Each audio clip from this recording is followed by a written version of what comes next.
Welcome to Mom Jeans. I'm Rachel. And I'm Tina.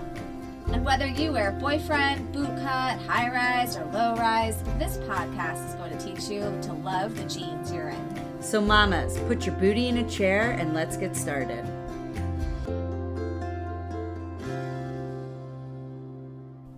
Welcome to Mom Jeans, episode 4, Your Weight. This is part 1.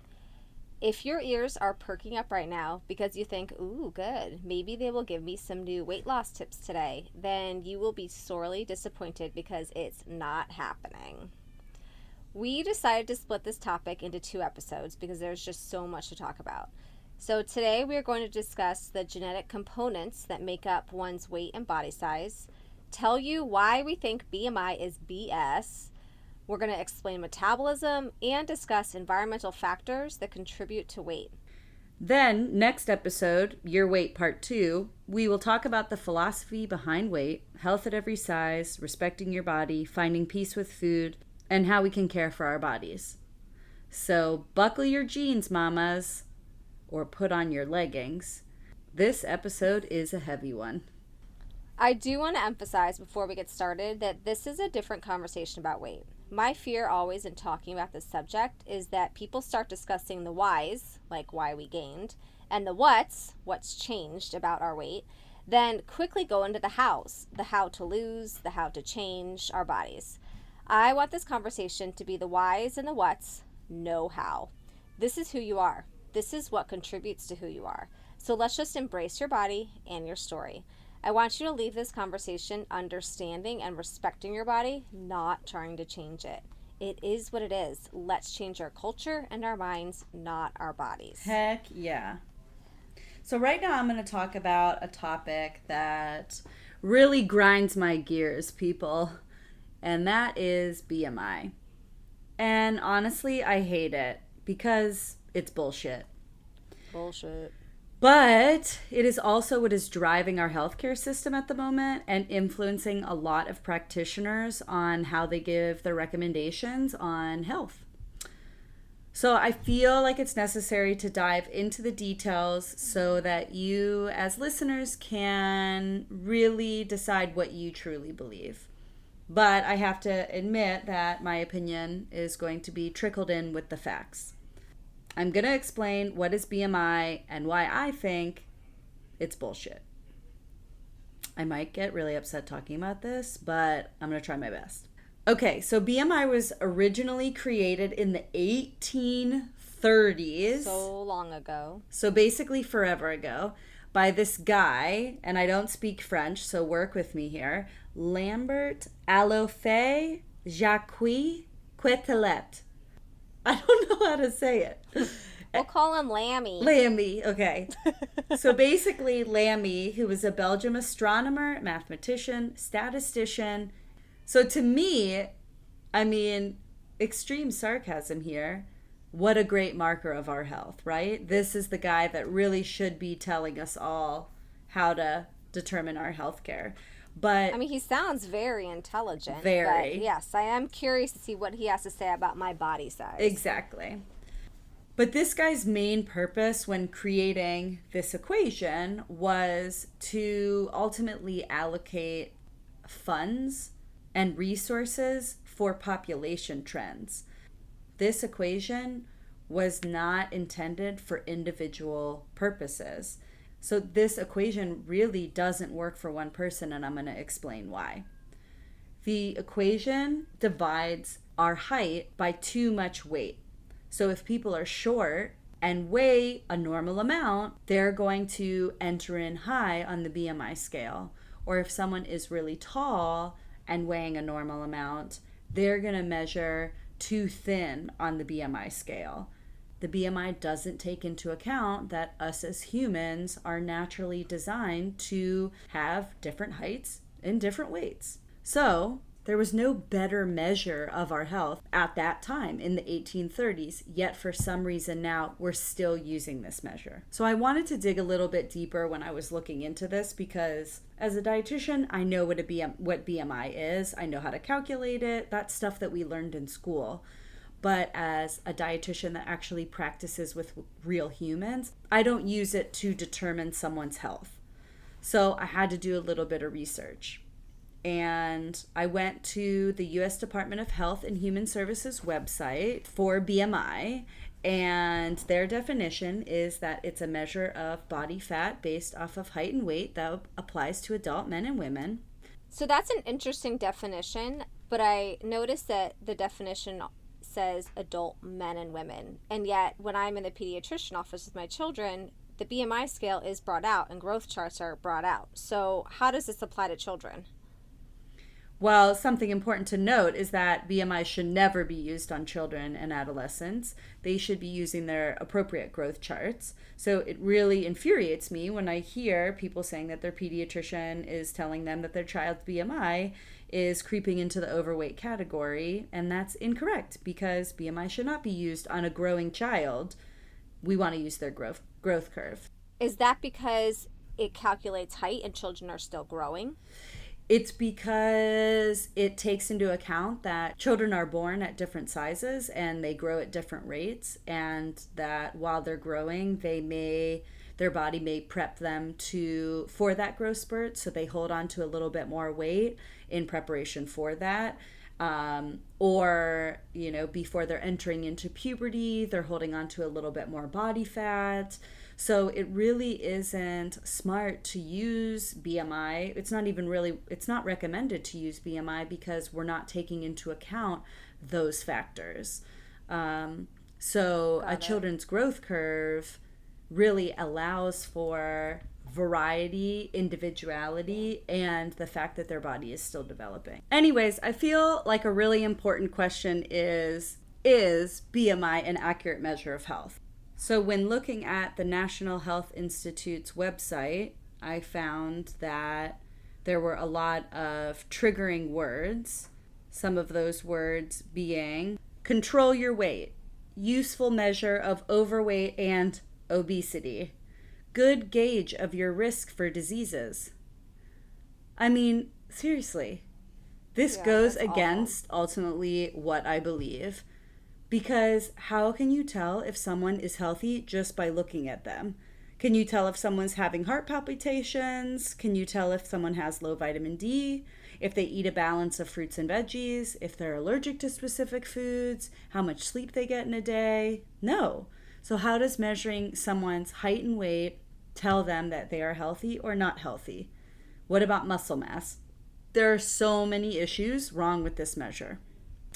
Going on about why it's pretty terrible. In 1985, the BMI ranges were created, and then all of a sudden, the National Institute of Health decided in 1998 to change them because they found studies they believed that were linking weight to diseases. So one day, someone who was in a normal weight range, the next day they woke up and they weren't in a healthy range anymore. They were considered to be at a higher range. Just overnight. Not even that their behaviors had changed or anything like that. They just woke up and their weight range had changed. So in 1998, basically the government sat down and decided to completely reevaluate all of these measures in order to try to please the healthcare system. Exactly. Yeah, so people basically all of a sudden were one day deemed to be in a quote-unquote healthy weight, the next day deemed to be in a quote-unquote unhealthy weight. Correct. All of these BMI calculators are basically arbitrary. They're all deemed by other people. They're all deemed by calculations that were made up in the 1830s by astronomers. None of this technically has a ton of solid base to it. Correct. We are not finding that weight is the cause for diseases. And I know that there's probably people that are going to be arguing that, but we will chat about that in part 2 of this episode, and I will discuss research around that. I remember being at a nutrition conference. One of the presenters was a guy that actually sat on the board that changed the BMI range in 1998. And he had said that they really just rounded some numbers and chose a number system that sounded good versus really having any sort of credibility behind it. It was really fascinating and infuriating. It really pissed me off that this guy is ultimately saying, it's just numbers. But really deep down, we all know that these numbers are, for some individuals, their value system. And so we're trying to help change that. Okay, so if we cannot trust BMI, then what are some of the factors that contribute to our weight? Yeah, so coming back to the heritability scale, it's a medium, meaning that it is half genetics, half environment. And I want to dig a bit deeper into the genetics part of our weight. So your weight is called epigenetic, which basically means it is an expression of your DNA. Your DNA does not ever change, but your genes mutate and alter according to the environment. So the part of our weight that is genetic based is based off of something called our Setpoint Range. And I really want to dive a bit deeper into that so everyone really understands what Setpoint Range means. It doesn't mean that you have a specific range for the rest of your life that you're going to maintain in, because the reality is that we have life phases that influence our weight. I'm not supposed to weigh the same that I did in high school, or will have the same body that I did pre-baby or post-baby, or the same body that I'm going to be in at 60 years old. It just really isn't realistic to think that I'm going to stay the same. The reason being is that there are many factors that make up our weight, some genetics, some environment, and here are a few that make up our genetics. Hormones, which is why over time our weight is going to change because our hormones change. Another one is muscle mass. As we get older, it is more difficult to maintain muscle mass due to hormones and other factors, so our body's going to change. I don't know very many of you that see like 70 or 80-year-olds that are jacked on muscles, but for the most part, we don't, because it's hard to maintain that muscle mass. And other factors are going to be height, weight, and age that are genetic, and then for environmental, it's going to be climate, physical activity. So with our Setpoint Range, this means that our body does have a certain range at a point in our life that it really likes to maintain within. So if we exit outside of that range, it's really going to try to do everything in its power to get back into our range. It's going to fluctuate our hormones, going to tell us that we feel hungrier or more full, or it's going to wake us up in the middle of the night to eat. It's going to shift our mood and our mindset to preoccupy us with about food. It's going to tell us that we're tired or feeling physically drained because it wants to be in a different place. Our body is really trying to communicate that it wants to return to a set point range, and its only form of communication is sending these signals. So you can shift your weight and force it to be outside of this range. However, you have to do it through behaviors that I don't really agree with, and that we'll chat a little bit more about in the next episode. But from a genetic standpoint, there is a happy range that your body wants to be within, and that it ultimately will function at its best. That reminds me of an example where I really experienced my body communicating to me that it needed to change its set point range when I was pregnant. My husband jokes that he has trauma memories when he hears the sound of crinkly granola bar wrappers, because I would keep them in my nightstand so that in the middle of the night, when I woke up starving when I was pregnant, I would open them and eat them in the middle of the night, and he would wake up to the sound of me unwrapping a granola bar. But I remember thinking, literally, my body is communicating with me right now. It needs more food. And because it was trying to grow a baby, and my weight range needed to be moving upward. So it was increasing my hunger signals. So I think, especially since a lot of mamas are listening to this, I'm sure many of you have really interesting examples of how pregnancy and weight probably made that pretty clear to you, how much your body was communicating with you as your weight range changed. Exactly. So for all the mamas out there, let's chat a little bit about pregnancy and weight. We're eventually going to have a whole series talking about pregnancy in the body. But for now, I'm just going to say that your body will do everything in its power to nourish your baby. And that might mean, without your control, that you need to gain X amount of pounds, whatever it is. And we really can't do anything to stop that if that's what our body is requesting.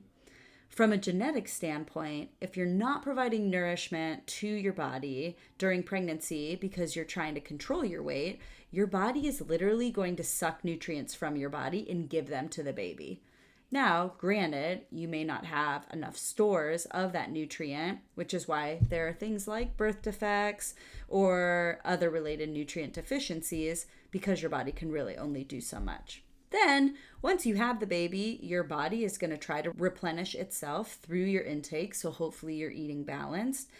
But if your main goal during that time is to lose weight, then your body's not going to be able to fully replenish, let alone produce breast milk, if that's what you're trying to do. And it's going to end up suffering. But ultimately, if you just kind of do your thing, eat normal amounts of food per what your body's requesting, your body's going to return to its normal set point range. That brings me back to the BMI, because the BMI calculator looked at height and weight.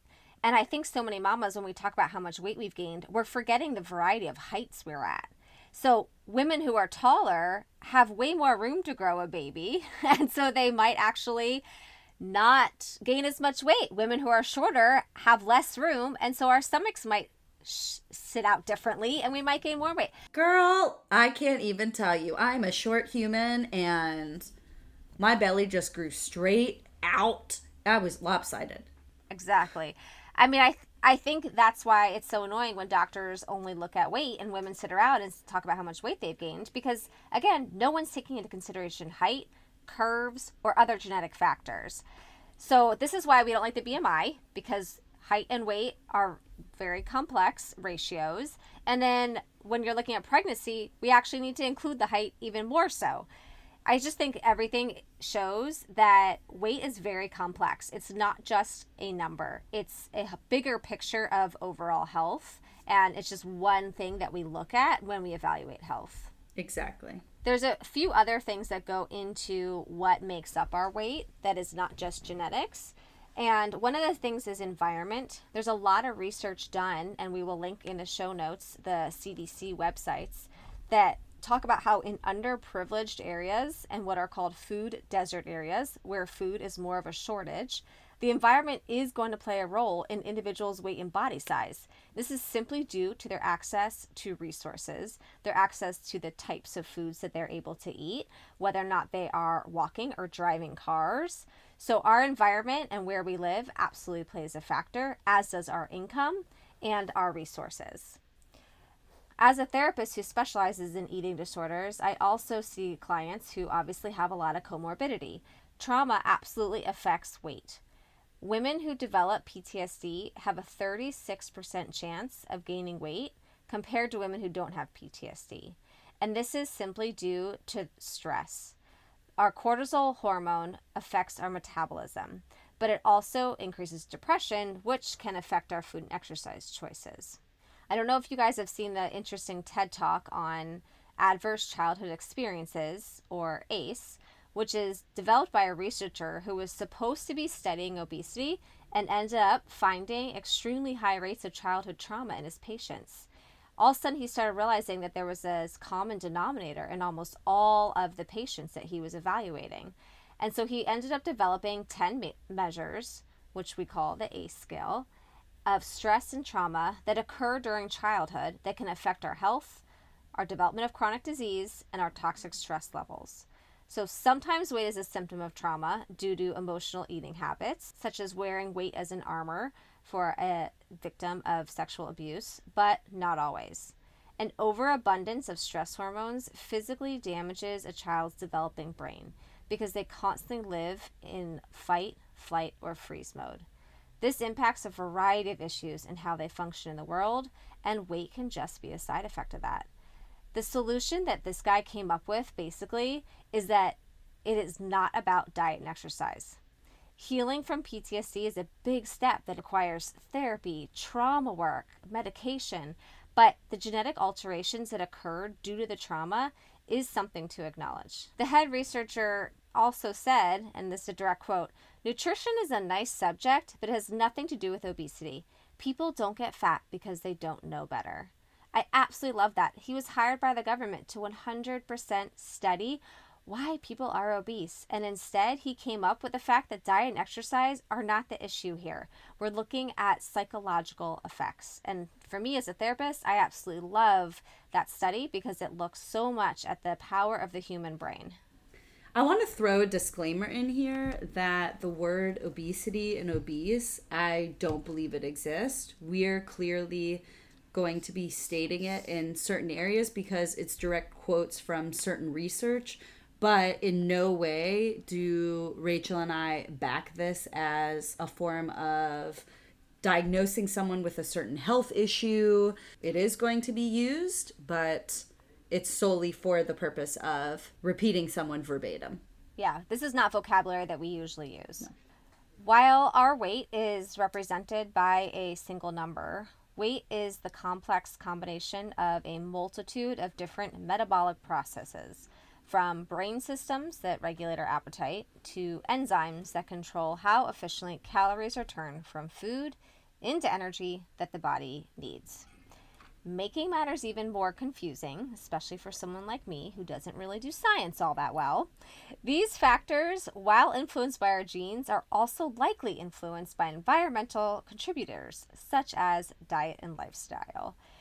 So I'm going to throw it back to Tina now because we found some interesting studies that talk about 3 different hormones found by scientists to impact your body and weight due to how your body processes hunger. Tina, could you explain this to us? Yeah. I can. So I'm going to talk about 3 different hormones: leptin, ghrelin, and neuropeptide Y. So first I'm going to start with leptin.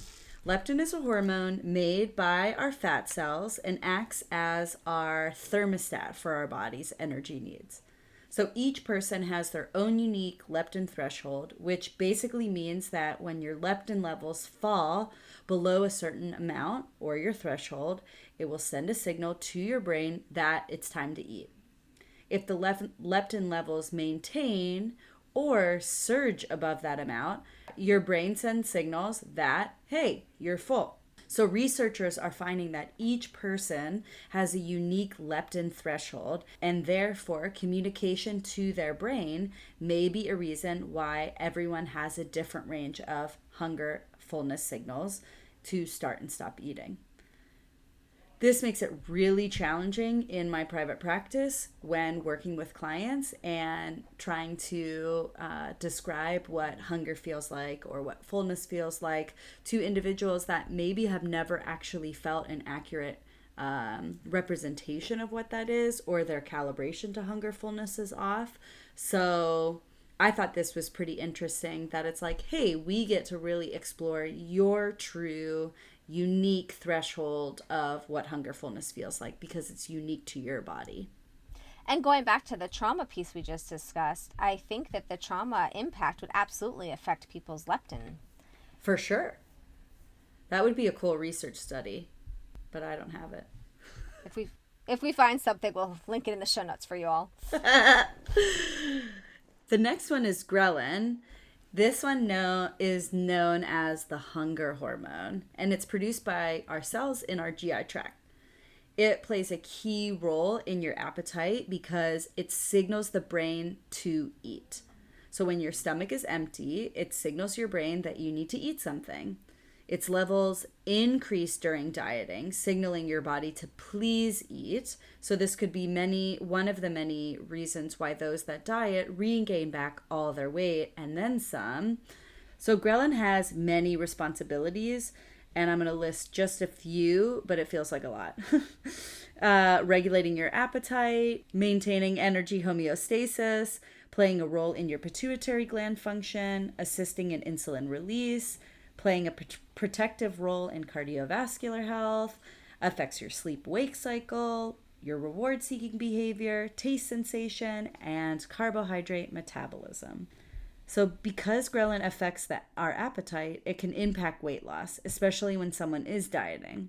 So people who struggle with anorexia nervosa may also have high ghrelin levels, which occurs as part of the body's natural response to starvation. The last hormone is neuropeptide Y, and this one I love and am constantly talking about in session. So So this is a chemical produced by your brain that triggers our drive to eat carbohydrates, which is our body's main and preferred source of energy. Evidence is showing that it has a lot of influence on our brain and eating behaviors. So I'm going to call it NPY just for my tongue's sake. So NPY, main reaction is caused by deprivation. When your body is deprived or starved, NPY is released or triggered at the next eating opportunity.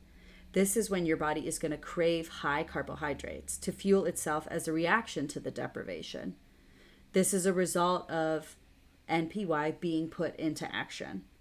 Another cool thing about NPY is that your body will make more of it when carbohydrates are being used during physical activity or during high stress moments.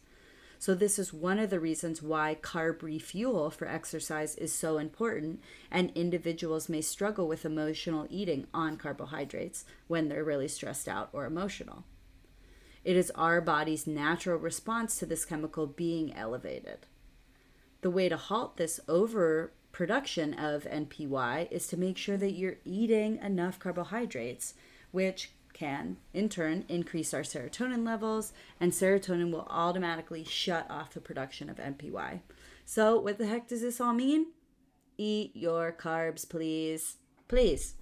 I love this example because I talk to a lot of my clients who are students about this. After you've been sitting in class all day, you're starving. And a lot of my clients will say, I don't understand why I'm so hungry. I quote unquote haven't done anything. But really, your brain has burned all of the fuel, which usually are carbohydrates, in order to think, to study, and to get through class. And so when you're done with a full day of class and you walk into the school cafeteria, your apartment, you don't think, I want a salad. You're literally craving carbohydrates, and this is all because of NPY. And so having people really understand that carbs refuel, and your body naturally is sending out signals to crave these carbohydrates, it just gives so much respect for the body and respect for the hunger signals. Because Tina and I work a lot with people who diet, obviously, and because we are so anti-diet, we really do feel that this whole concept of understanding all of these hormones is so helpful, so people understand why diets don't work. Because while diets do affect your weight temporarily, chronic dieting really affects your metabolism. And Tina, if you could explain this, I think this is so helpful for people to understand. Yeah, so we're not going to go into the specific diets today because we're literally going to be planning an entire series on busting diet myths, but I am going to say diets don't work. So I'm going to use an analogy to help us understand our metabolism. So I'm going to compare a wood-burning stove to our metabolism. So think about it like this. There's a wood-burning stove, and we are trying to keep that fire going so that this stove can heat an entire room. In that stove, you can decide to give it a couple logs, a couple twigs, some paper, leaves, whatever you want for it to burn, and each of those things are going to burn at different rates. But the most important part is that you consistently fuel that fire to keep it going. And when you do that, the fire remains hot. When the fire is hot, you can blow on it a little bit and the fire will become stronger and continue to add logs, paper, twigs, whatever. In this analogy, the logs, twigs, and paper are all either meals, snacks, quick snacks, and the blowing on the fire is our exercise. However, if you've decided to starve the fire by not giving it any of the types of fuel, logs, twigs, paper, then the fire becomes cold. The coals become cold. And if you try to fuel it later on, hours later, the fire is going to have a harder time starting back up. It will, but it's going to have a harder time. Now, let's say you try to blow on this cold fire, or you overblow on the cold fire, aka over-exercise without fueling your body. The fire is not going to get hotter, it's going to get colder. So this, in a nutshell, is basically saying it's really important to fuel our bodies with enough food and consistently. And when we deprive our bodies with food and or engaging in over-exercise, our metabolism can't function like it's supposed to function. It can't remain hot. It can't contribute to our body's functions. I use that wood burning stove analogy with my clients as well, because what I try to tell them is if the fire's running pretty cold and you throw on a couple little sticks, like for example, a banana, like sure, it's going to spark a little, but it's not going to fill it up enough. So if the fire's really cold, you got to throw in a log, sit down, have a meal. If it's just kind of starting to go and you know you're going to leave for a little while, throw in a couple sticks to keep the fire going while you're gone at class all day. So we can really use certain types of foods and certain types of schedules to explain how to teach clients how to eat and how to fuel their body. Exactly. And the coolest thing about our body is that it really is going to compensate to conserve fuel. So whether we want it to or not, our metabolism is going to slow down. The coolest thing that I learned about our body is that our brain is so gracious that it is the first one to give out energy and the last one to take it back. So this is why our mood is dysregulated when we diet and why it takes so long when rehabilitating with food for our mood to regulate again. So imagine dieting for long term. And I know a lot of the time I get the question, is my metabolism permanently damaged? And the answer is no. We just really have to get back to that wood burning stove, refueling our bodies consistently so that it can get back to its homeostasis place. I think psychologically, what's fascinating about the wood burning stove analogy is that it really is all about honoring our body and honoring the different phases of life it's at. Sometimes we need sticks, sometimes we need logs. Sometimes we need coffee and alcohol as moms just to survive. I don't know, is that a stick or a log? Or that's the newspaper, friends. Wine is your newspaper. Yep, it's not food. Don't mistake it for food. It is the paper that basically goes, burns real fast. Burns real fast. There you go. Wine's your newspaper, friends. But I think what's fascinating is really if you could spend every single day waking up and realizing, I got a stove to fuel today. And what do I have planned in front of me today? What am I doing with my kids? What am I doing with my job? What errands am I running? What's my schedule? And then really look at the day and go, okay, when am I putting in my logs? What am I putting in my sticks? Because overall, we have to keep our metabolism steady and we have to keep it healthy. And we have to keep our moods elevated so we can stay patient with our kids, so we can be cognitively not impaired by dieting. And so I really am passionate about helping moms realize that you got to fuel yourself and you got to figure out how to fuel yourself and what works for you. A lot of times I tell my friends or even my clients, you get to be your own detective. You get to learn what your body likes, how it operates, how it burns the fuel. But the bottom line is you have to fuel it enough and you have to treat it with enough respect. Well said, Rachel. Well said. My question to you, Rachel, is how can we learn to accept our weight? So our weight is always changing as females and as moms. We just went over a ton of scientific information for you about our genetics. We talked about our environment, our access to resources. The bottom line is so much goes into our weight that body acceptance is absolutely necessary because it's such a complicated situation and we have to have respect for the complications. Especially as moms, I mean, what other time in our lives does our weight fluctuate the way it does when we're pregnant? Who can attest to the impact of hormones and fertility treatments on your bodies? Raise your hand if feeding yourself with love is so much harder when you have a crying newborn and a tempering toddler. I'm raising my hand. Mm-hmm. Oh, here's a good one. Who's had to leave exercise class early because the baby won't stop crying in childcare? Who's had to leave a yoga class because your baby pooped all over himself? Oh, I've had to do that before, yeah. Yes. The bottom line is our weight is only one piece of the puzzle, and our mental health during this phase of child rearing and body changing is the most important factor. Our weight can be indicative of that, which is where self-love and self-care come in, and we'll go into more of that in the next episode, but we really need to give ourselves grace and a lot of body acceptance. We may have mama marks like we went over in our last episode. We are changing our pant sizes every year, it seems. We have less time for ourselves, and it's okay. The beauty of life is not in the mirror. It's conquering each day's small victories, whether it be following through with a timeout for your toddler or a workout for yourself. I think if we can focus on self-love each day, such as drinking water, taking a shower, maybe going on a jog, having protein, drinking that latte while it's still hot, reading, or even crashing and watching reality TV and unplugging, whatever that day is calling us, that is way more heavier, quote unquote, of an impact than any number on the scale. Yes. I literally, when you're listing out those things to do for ourselves, sometimes when I'm driving places, I sit in the car as I'm driving in silence. I don't listen to anything. And I didn't realize that until really the other day. You've got to take care of yourself. And it's very pleasant. It's very pleasant. So, to sum up this episode, our genes have a strong role in the shape and figure of our body. We also have a setpoint range and homeostasis that our body is going to try to stay within.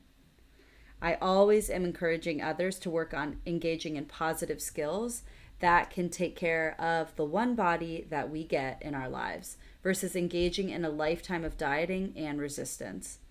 Let's start to build a better relationship with our bodies so that you and yourself can start getting along. Thanks, everyone. We'll see you next week. Thank you. Enjoy that hot latte and don't worry about the scale today. This episode of Mom Jeans was produced and edited by Rachel Coleman and Tina LaVoy. Thank you to Jerry DePizzo for the music production. You can find episode information and show notes at www.momjeansthepodcast.com. Follow us on Instagram at momjeansthepodcast and join the Mom Jeans the Podcast Facebook group to find a community of mamas learning to love their bodies and discussing the episode. Thank you. Thanks for listening to Mom Jeans. See you